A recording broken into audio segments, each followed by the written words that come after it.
और दोस्तों कैसे हो यार सारे। मैं आप सभी को वेलकम करता हूँ आप सभी के favourite YouTube channel JR college में, जो कि एक पार्ट है यूट्यूब चैनल जेआर ट्यूटोरियल्स का। दोस्तों मेरा नाम है गौरव मुंद्रा और मैं जो 11th एंड 12th के कॉमर्स के बच्चे में वो सभी को एसपी एंड ओसीएम पढ़ाता हूँ। और दोस्तों आज का ये जो लेक्चर है आप सभी प्यारे ओसीएम के बच्चों के लिए जो 12th में पढ़ाई करते हैं, तो जल्दी से जल्दी इस वीडियो पे आ जाओ और सारे अपने दोस्तों को भी लिंक सेंड करके इनवाइट कर दो। ठीक है, ये आपकी ड्यूटी है दोस्तों। और साथ ही साथ मैं बता दूं यार, लेसन नंबर 6 चल रहा है दोस्तों। देखो मजाक से हटके हम इतना जल्दी ओसीएम के फिनिश करने को इतना क्लोज आ चुके हैं, कभी आपने सोचा भी होगा कि ऐसा नहीं ना, लेकिन कोई बात नहीं। देखा टाइम कितना जल्दी जाता है।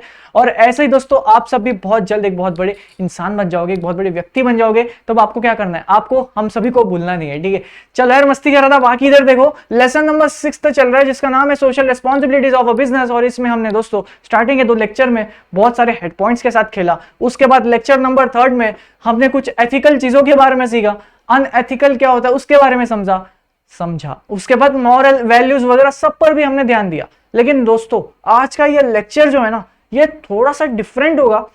और जो हम 11th में इतने बार सुन चुके हैं, CSR कॉर्पोरेट सोशल रिस्पॉन्सिबिलिटी, ये हमने कितने बार सुना होगा यार ये वर्ड अपने टेक्स्ट बुक में, ओसीएम में, और खासकर एसपी वाले बच्चों ने तो इसको सुना ही होगा, CSR। और अगर बाय एनी चांस नहीं सुना, उस पर कभी ध्यान नहीं गया, तो कोई बात नहीं, आज आपकी बुक में एक छोटा सा इंट्रोडक्शन इसके बारे में जरूर है। और दोस्तों इस वीडियो को स्टार्ट करने से पहले मैं आपको बता दूं, ये जो आपकी टेक्स्ट बुक है ना, इसमें ये लोग ने क्या करा है, CSR को अपडेट नहीं करा है दोस्तों। मैं आपको बता दूं, CSR corporate social responsibility comes under the section 135 of the companies act 2013। ठीक है, यहां पे ना बहुत सारी चीजें चेंज हो चुकी है। अब आपके बुक में करीबन 5 से 6 साल पुराना डेटा लिखा हुआ है भाई। वहां पे देखो ये एप्लीकेबिलिटी ऑफ CSR, इसका नंबर चेंज हो चुके हैं अब, लेकिन आपके बुक में कुछ और दे रखा है। CSR कमिटी में चेंजेस है, बोर्ड रिपोर्ट के इसमें थोड़ी बहुत चेंजेस है, लेकिन ठीक है मायने नहीं रखता। उसके बाद यहाँ पे भी चेंजेस है, शेल स्पेंड एटलीस्ट उस वाली टर्म में भी चेंजेस है। फिर ये CSR एक्टिविटीज में भी 3-4 पॉइंट्स की एडिशन है जो आपके बुक में नहीं दी गई है। और उसके साथ ही साथ यहाँ पे non compliances of a CSR activities, इसमें भी चेंजेस है, लेकिन ये अपने बुक में प्रिंट नहीं किया है।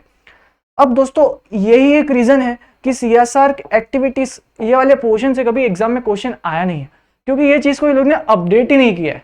बच्चों अगर ये इस पे क्वेश्चन आ भी जाएगा ना, तो एग्जाम में आपका गलत आंसर लिख के आओगे नहीं ना। तो मैं क्या बोल रहा हूँ, आज ये जितने भी नंबर्स में मैंने चेंजेस किए हैं, आपको यही चेंजेस को फॉलो करना है। भले ही आपका टीचर, आपके कॉलेज वाले बोले कि नहीं जो बुक में दिया है वो लिखो, नहीं, बुक में जो दिया है वो लिखने की जरूरत नहीं है, वो आज से 6-7 साल पुराना डेटा है, वो नहीं आने वाले एग्जाम में। ठीक है, वो वहां पे लिखा है भाई नेटवर्थ 1500 करोड़। मैंने क्या मजाक कर रहा है भाई, वो 1500 का 500 हो चुका है, अभी 1000 करोड़ का फर्क है पूरा, और वो 1000 करोड़ से पूरा कंसेप्ट बदल जाएगा। ठीक है, इसके लिए कह रहा हूं। चलो, लेकिन ये सब बताया मैंने कि आपको भी पहले से ही रहे, नहीं तो आप सब क्या करते हो ना, कमेंट सेक्शन में पूछते रहते हो कि सर हमें टेक्स्ट बुक का लिखना है या जो आपने बताया बोर्ड पे वो लिखना है। एकदम क्लियरली बोल रहा हूं, जो बोर्ड पे लिखा है आपको ये ही लिख के आना है एग्जाम में, एंड ऑफ डिस्कशन। चलो अभी दोस्तों यार, कॉर्पोरेट सोशल रिस्पॉन्सिबिलिटीज बढ़ने से पहले मैं आपको बता दूं, आपको सुना होगा ना यार, आपने सुना होगा यार, क्या हर कोई, या मे भी आप देखते होंगे जब आप रोड पे जाते हो तो आप लाइसेंस कैरी करते हो कि नहीं, ये सब चीजें चेक करते हो। आजकल तो बच्चे बिना लाइसेंस के गाड़ी चलाते होंगे, शायद आप भी उनमें से कोई एक होगा, लेकिन ठीक है ध्यान रखो यार, इमरजेंसी में ही चलाओ। चलिए ये सब छोड़ो, बात की बात है। लेकिन मैं क्या बोल रहा हूँ, एक अगर हम लीगल वे से सोचे तो जिसके पास लाइसेंस होता है वही गाड़ी चला सकता है, जो हेलमेट नहीं पहनता है उसको फाइन पड़ता है। ये सारी चीजें कभी ना कभी, आपको पता है दोस्तों, इन पे कोई लॉ नहीं था कि आपको हेलमेट पहनने की जरूरत नहीं है, आप बस गाड़ी चलाओ और लाइसेंस कैरी करो, हेलमेट पहनो नहीं पहनो चलेगा। लेकिन दोस्तों फिर क्या करा ना, लॉ में मैंडेटरी लिख दिया कि भाई हेलमेट नहीं पहना ना, और तू अगर पकड़ा गया तो तेरे को हम बहुत फोड़ेंगे। ठीक है, तो ये क्या था, लॉ ने ना मैंडेटरी कर दिया इस चीज को। यार अपन इंसान पता है कैसे, अगर अपने को बोलते ना नहीं करना है तो अपन वो पक्का करते, और लेकिन अगर बोल दिया ना वो करना है तो अपन वो पक्का नहीं करते, अपन ऐसे ही चलते ना, अपन एकदम टेढ़े आदमी जैसे चलते। लेकिन अब यहाँ पे क्या है ना दोस्तों, कंपनीज पे भी ना बहुत सारी ऑब्लिगेशंस होती है। कंपनीज को ना गवर्नमेंट बहुत प्यार से बोलती थी, अरे सुनो ना, तुम इतना लोगों का पैसा से अपना इतना बड़ा कंपनी बना दिया तुमने, थोड़ा लोगों की भलाई के लिए भी कुछ काम कर लो, अपने जेब से निकालो, हम तुम्हें फोर्स नहीं कर रहे, लेकिन थोड़ा डोनेशन कर दो, थोड़ा गरीबों लोगों के लिए, ये जितने भी इसे बैकवर्ड एरियाज है जो डेवलप नहीं हो पा रही है, थोड़ा गवर्नमेंट को सपोर्ट करो। लेकिन ये कंपनीज क्या करती थी, अरे चल हम नहीं देंगे, हम तो सिर्फ प्रॉफिट कमाएंगे, हमें क्या लेना देना, कोई जी रहा है कोई मर रहा है, कंपनी को क्या टेंशन है, हम तो अपना केमिकल रिलीज करेंगे, हमें कुछ मतलब नहीं तुम लोग से। फिर गवर्नमेंट को भाई आया गुस्सा, गवर्नमेंट ने जब 2013 में जो ये कंपनीज एक्ट बन रहा था, 2006 में नारायण मूर्ति नारायण कमेटी इस पे जब बैठी थी, जे ईरानी कमेटी जब इस पे बैठी थी, तो इन्होंने ना पहले ही कंसिडरेशन में ले लिया था। ये कंपनी को जब अपन प्यार से बोलते हैं ना कि सोसाइटी के लिए पैसा लगाओ, तो ये लोग लगाते नहीं है। अब अपन क्या करेंगे, लॉ में मैंडेटरीली सेक्शन डाल देंगे कि तुम्हें, अगर तुम्हारी कंपनी पैसा कमाती है या फिर तुम्हारी कंपनी अगर ये सब कुछ कर जाती है, तो तुम्हें सोसाइटी के लिए कुछ ना कुछ तो करना पड़ेगा, और अगर नहीं किया तब तुम्हें गवर्नमेंट फोड़ेगी।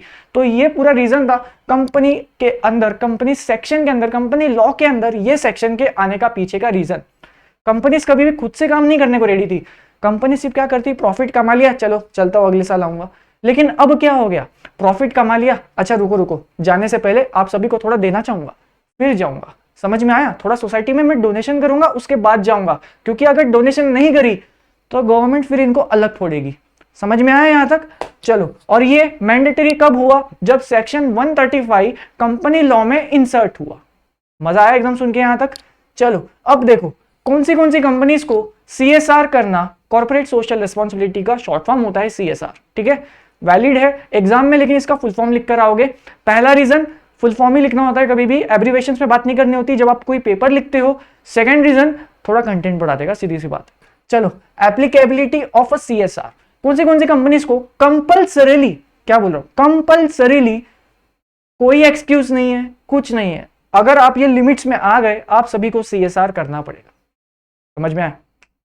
ऐसी कंपनी जिसका नेटवर्थ 500 करोड़ है, आपके बुक में कुछ और लिखा होगा, उसको काट के सही करो। नेटवर्थ 500 करोड़ है, टर्नओवर 1000 करोड़ है, या फिर नेट प्रॉफिट वो 5 करोड़ का कमाती है। वापस, नेटवर्थ 500 करोड़ है, या फिर टर्नओवर 1000 करोड़ है, या फिर नेट प्रॉफिट 5 करोड़ है। फॉर एग्जाम्पल, अब मैं अब यहां पे आपको देता हूं अपना जो दोस्तों JR कॉलेज है। फॉर एग्जाम्पल ये कंपनी है, JR कंपनी, ठीक है, एक एग्जाम्पल। अपने कंपनी का जो दोस्तों नेटवर्थ है ना, कितना रखे बताओ, 300 करोड़। ठीक है, अपनी कंपनी का टर्नओवर जो है ना दोस्तों 1200 करोड़ है, और अपनी कंपनी का नेट प्रॉफिट है ना दोस्तों वो 4 करोड़ है। कोई बच्चा मुझे बताएगा क्या अपनी कंपनी को CSR करना मैंडेटरी है कि नहीं? बताओ। एक बच्चा उठ के कह रहा है वहां पे, बताओ बताओ। हाँ हाँ, आपसे बात करो, कैमरा के पीछे जो बच्चा है। हाँ हाँ, हेलो भाई, बोलना यार, तू आंसर दे। हाँ, JR कंपनी अपनी, ठीक है। बच्चा कह रहा है सर, जैसे अपनी कंपनी का नेटवर्थ लॉ में लिखा है 500 होना चाहिए, लेकिन अपने कंपनी का नेटवर्थ 300 है, इसका मतलब CSR हमें करने को मैंडेटरी नहीं है। अच्छा ठीक है, एक बच्चा ऐसा कह रहा है, ठीक है। दूसरा बच्चा क्या कह रहा है, सर जैसे कि टर्नओवर 1000 होना चाहिए था और अपना टर्नओवर 1200 है, लेकिन सर अपना नेटवर्थ की जो कंडीशन है वो मीट नहीं हो रही, और साथ ही साथ नेट प्रॉफिट की भी कंडीशन मीट नहीं हो रही। लेकिन सर क्या फर्क पड़ता है, क्योंकि यहां पे और लिखा है। इसका मतलब ये दोस्तों, या तो नेटवर्थ की कंडीशन पूरी करो, या टर्नओवर की कंडीशन पूरी करो, या नेट प्रॉफिट की कंडीशन पूरी करो। अगर इसमें से कोई भी एक कंडीशन आपकी पूरी हो जाती है, आपको CSR करना पड़ेगा। जैसे जो पहला बच्चा जिसको मैंने पूछा था, उसने बोला था नेटवर्थ अपनी मीट नहीं होती, तो कोई बात नहीं, दूसरी कंडीशन चेक कर, टर्नओवर तो मीट हो रही है ना, CSR करना पड़ेगा कि नहीं करना पड़ेगा? बस यही आंसर। नेट प्रॉफिट 4 करोड़ है, कोई बात नहीं, न तो है मीट नहीं हुए मीट, क्या लेना देना, हमारा तो एक कंडीशन मीट हो गया है। चलो एक और एग्जांपल देता हूं।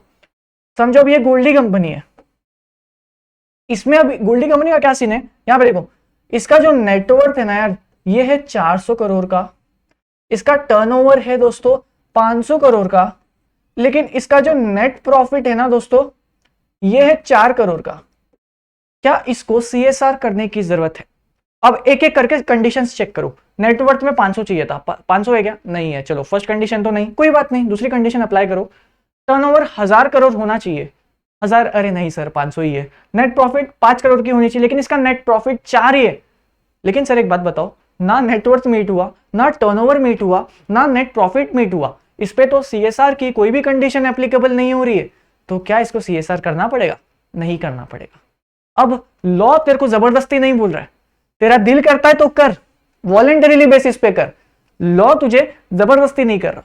देखो यार दोस्तों, CSR अगर आप करोगे तो आपका ही फायदा है। सोचो ना, आप सोसाइटी के लिए डोनेशन कर रहे हो, आप सोसाइटी की भलाई के लिए कुछ काम कर रहे हो, तो जब लोग देखेंगे यार ये कंपनी प्रॉफिट कमाती है और उस प्रॉफिट से कुछ हिस्सा निकाल कर हम सोसाइटी पे पैसा लगा रही है, कितनी अच्छी कंपनी है भाई, ऐसा आपका खुद के कंपनी के नाम का प्रमोशन होगा कि नहीं, मुझे आप पहले बताओ। होगा ना भाई, पक्का होगा। तो क्या गोल्डी को कंपल्सरीली, मैंडेटरीली, क्या वो एप्लीकेबिलिटी के CSR के अंदर आता है एज पर द सेक्शन 135? नहीं आता। वेरी गुड, एक एक करके कंडीशन चेक करनी है। समझ में आया? एक और एग्जांपल दूं क्या कि समझ में आ गया? एक और चाहिए? चलो ठीक है यार, दे देता हूं, तुम लोग बोलोगे तो दे देता हूं एक और एग्जांपल दोस्तों। अब इसका नाम है सिल्वर लिमिटेड। गोल्ड का सिल्वर कर लिया यार। यहाँ पे देखो तुम, अभी जो सिल्वर लिमिटेड है ना, यहाँ पे देखो फॉर एग्जांपल इसका नेटवर्थ 0 है, इसकी टर्नओवर 0 है। क्या ऐसा हो सकता है क्या? लेकिन नहीं, अपन एग्जांपल, इसका नेट प्रॉफिट ना दोस्तों 15 करोड़ का है।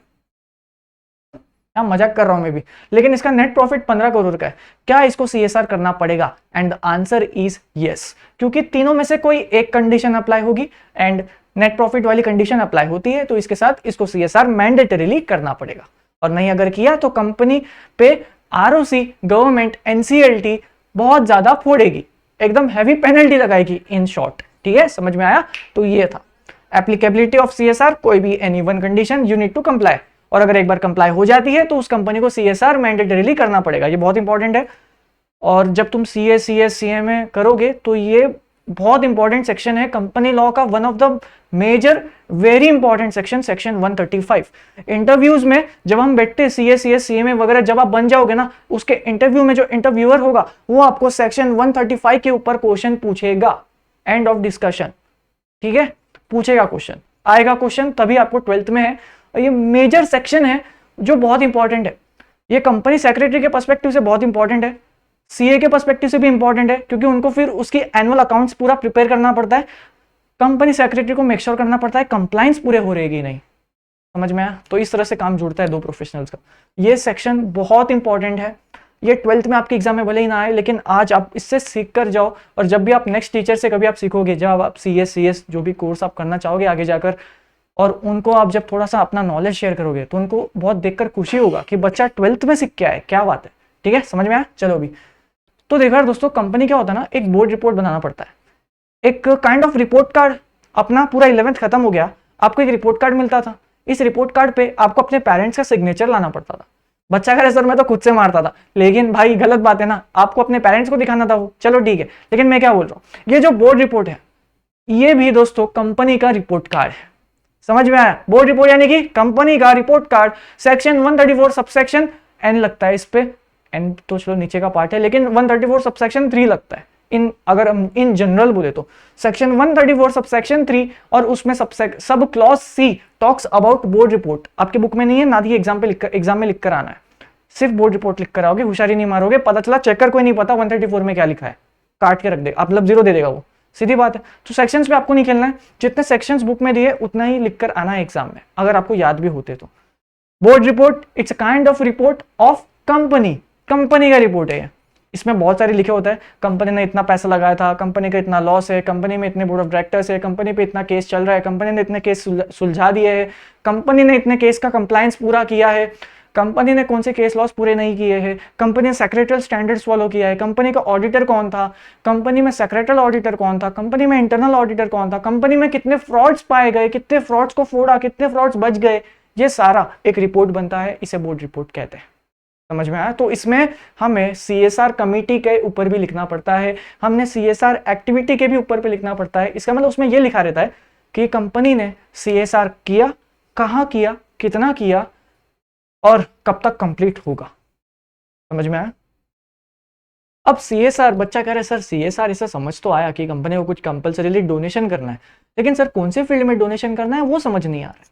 आएगा, थोड़ा सा वेट करो, ये स्लाइड फिनिश करता हूं, उसके बाद आपको क्लिक हो जाएगा सब कुछ। ठीक है, चलो अब देखो कंपनीज को सर, अब बच्चा कह रहा है, देखो बच्चा कह रहा है सर समझो मेरे पे सीएसआर तो लग गया, लेकिन अब मुझे कितना खर्चा करना है, 10 रुपए खर्चा करूं, 1 करोड़ खर्चा करूं, 10 करोड़ खर्चा करूं, कितना खर्चा करूं सोसाइटी के लिए। एक क्वेश्चन मेरे दिमाग में राइज हुआ। वेरी गुड, बहुत अच्छा क्वेश्चन था आपके दिमाग में।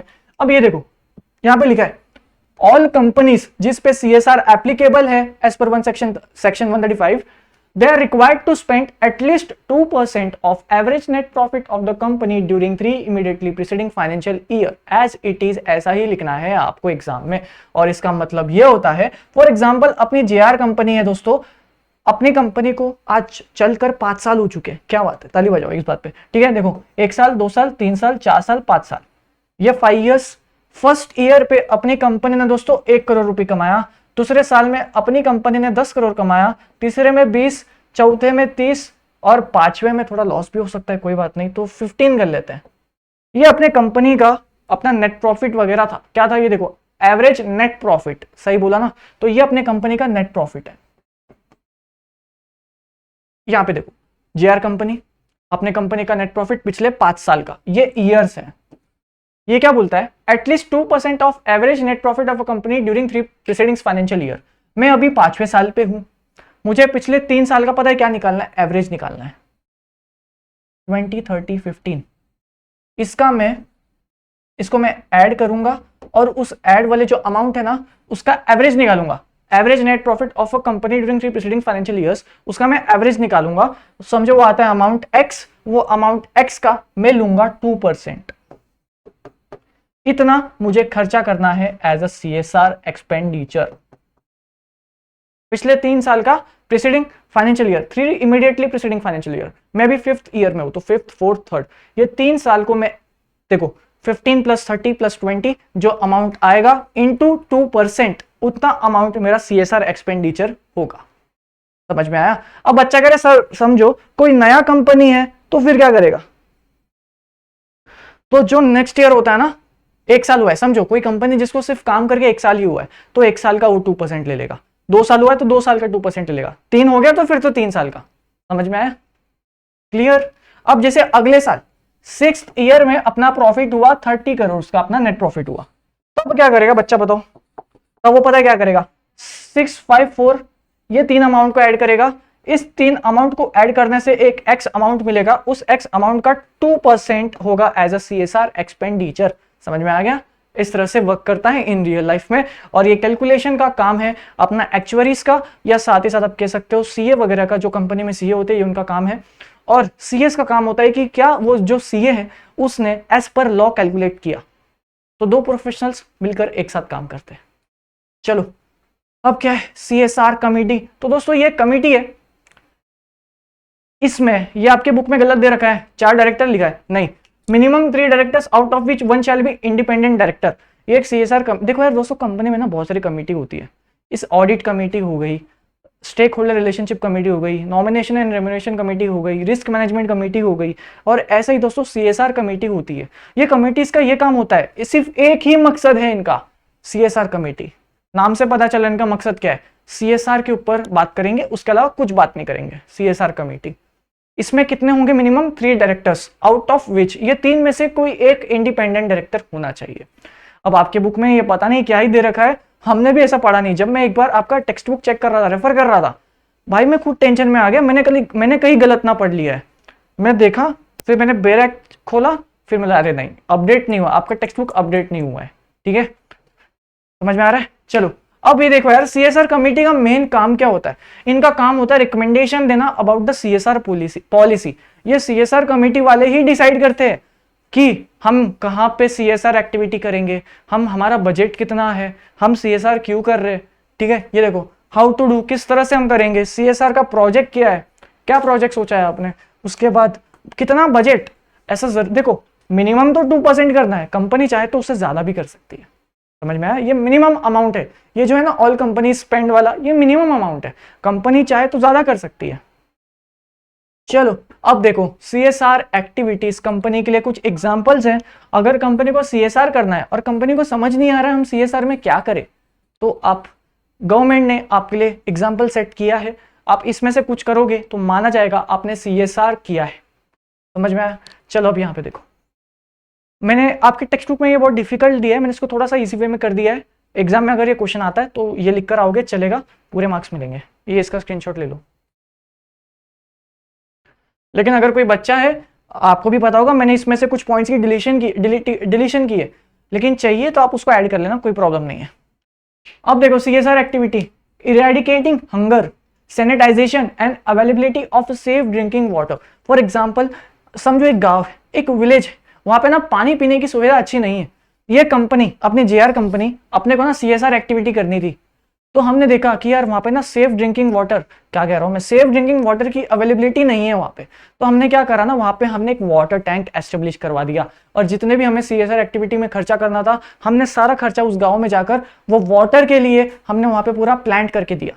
ये क्या ये काम को हम CSR एक्टिविटी मानेंगे? बिल्कुल मानेंगे। और अगर आप कोई कंपनी करेगी ऐसा काम तो उसने लॉ को कंप्लाई कर दिया है ऐसा माना जाता है। तो इसके लिए ये एग्जांपल्स कुछ सेट हैं जो गवर्नमेंट चाहती है कंपनीज पे जब CSR लगता है तो वो ये काम करे। और भी बहुत सारे काम है, आपके बुक में इतना ही दिया है।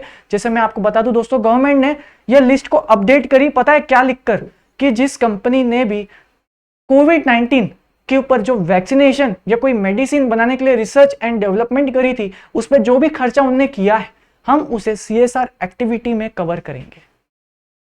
ना मैंने क्या बोला, बहुत बड़ी बात बोल दिया गवर्नमेंट ने। चलो यहाँ पे promote education including special education, जो स्पेशल चाइल्ड होते हैं, ठीक है, उनके लिए। Reducing child mortality and good hospital facilities, जैसे मैं आपको बता दूं दोस्तों, आजकल कंपनीज क्या करते हैं ना, हॉस्पिटल खुलती है। देखो हॉस्पिटल खोलने के पीछे उनका मन दिल करता है नहीं करता ये सब पता नहीं, एक बेसिक रीजन तो ये है क्योंकि उनपे CSR एक्टिविटी, CSR सेक्शन की एप्लीकेबिलिटी है, इसलिए वो बेचारे दिल पे पत्थर रख के हॉस्पिटल खोल रहे, लेकिन खोलना तो पड़ेगा। क्यों? क्योंकि उनके ऊपर CSR ये जो सेक्शन है इसकी एप्लीकेबिलिटी लग गई है। ठीक है, समझ में आया? चलो, protection of flora and fauna, agro forestries and many other. आप इसमें और भी कुछ ऐड कर सकते हो जो आपके टेक्स्ट बुक में, लेकिन जो आपको इजी लगता है याद करने को वो यहाँ पे आप लिख सकते हो। उसके बाद training to promote rural sports, national recognised sports. जैसे अभी रिसेंट में कोई तो एक कंपनी थी, उन्होंने एक रेसलर को बोला था कि आपके पास जो भी खर्चा होगा वो सब हम संभाल लेंगे, टेंशन ना लो। अब वो क्यों कर रहे हैं ऐसा, क्यों कर रहे?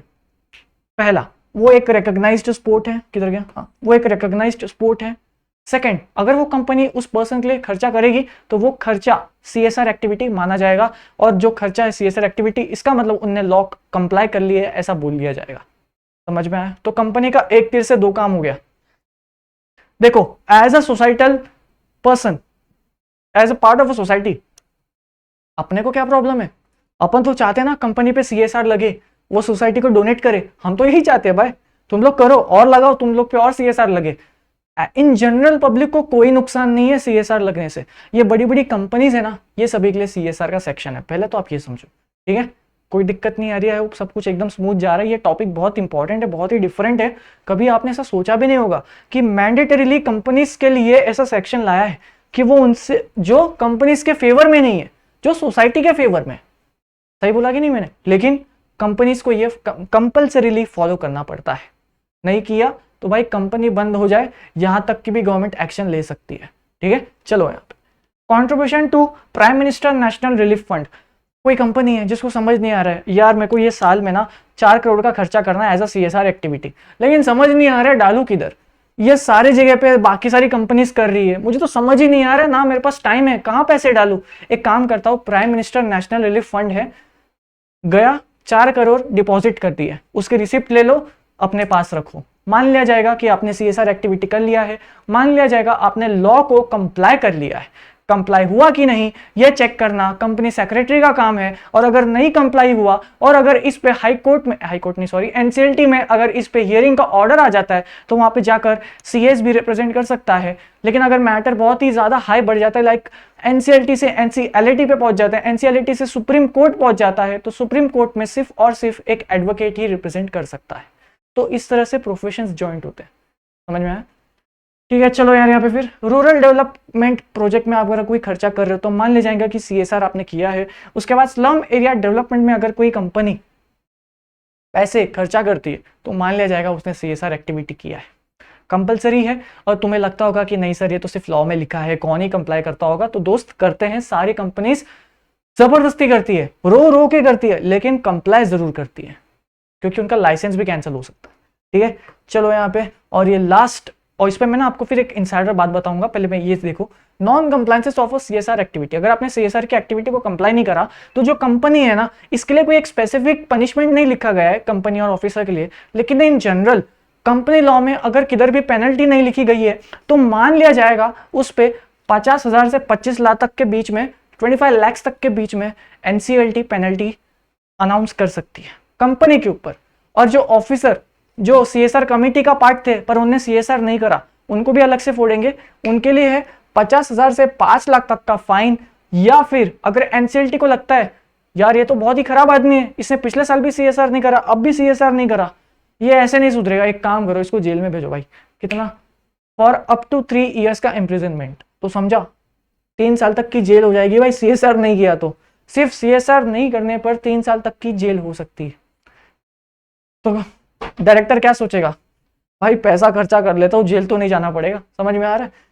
तो ये था। और अगर NCLT को लगता है भाई ये तो नहीं सुधर रहा, 4-5 बार हो गया, इसको हमने पेनल्टी इतनी ले ली, इसको हमने 3 महीने के लिए जेल भी भेज दिया, एक काम करो इसको इस बार पेनल्टी भी लो, साथ ही साथ इसको 3 साल के लिए जेल भी भेजो, तो NCLT का जो जज है दोनों ऑर्डर दे सकता है। ये देखो, और बोथ। समझ में आया? तो देखो यार, ये था non compliances of a CSR activities. उसके बाद हमने दोस्तों CSR एक्टिविटीज क्या होती है वो किया। उसके बाद हमने यहाँ पे कुछ बेसिक चीजें समझी, और सबसे पहले हमने ये समझा कि CSR किस किस को एप्लीकेबल है। अब मेन टास्क पता है क्या आता है, मैं आपको बताता हूँ। मार्केट में ना एक फाइनेंस के फील्ड में है, अब वो फाइनेंस के फील्ड में बहुत सारे लोग होते हैं, सिर्फ CA ही हो ऐसा जरूरी नहीं है। तो फाइनेंस के फील्ड में बहुत सारे लोग होते हैं, like MBA in finance, CMA, USCMA, CPA, बहुत सारे लोग होते हैं। इनसे ना एक एक्सपेक्टेशन है कि सोसाइटी में, और ये काइंड ऑफ अनएथिकल वर्क है जो आपको शायद आगे जाके कभी करना पड़ेगा। पता है क्या? पता है क्या? आपकी कंपनी का अगर नेटवर्थ 500 करोड़ हो रहा होगा ना, तो कंपनी आपको पैसे देगी, बोलेंगे 10 करोड़ पकड़, ये 500 का तेरे को 490 लाना है, ये 1000 का तेरे को 900 लाना है, और ये 5 करोड़ का तेरे को -3, -1 दिखा चलेगा, लेकिन इस पॉजिटिव को नेगेटिव कर, क्योंकि मुझे CSR नहीं करना है। ठीक है? लॉ को कंप्लाई करना बहुत इजी है।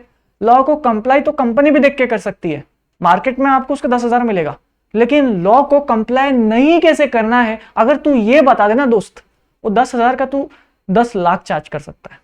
उसको अपन कहते हैं ओपिनियन, प्रोफेशनल ओपिनियन। ठीक है? ऐसे प्रोफेशनल्स की मार्केट में डिमांड है जो लॉ के साथ खेल सके, ना कि लॉ उसके साथ खेले।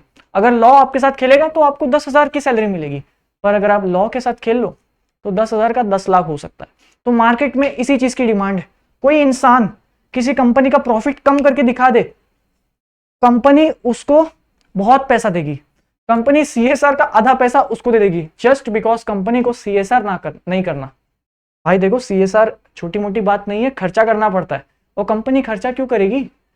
फॉर एग्जाम्पल, किसी कंपनी को ना 4 करोड़ का CSR एक्सपेंडिचर करने बोला, ठीक है?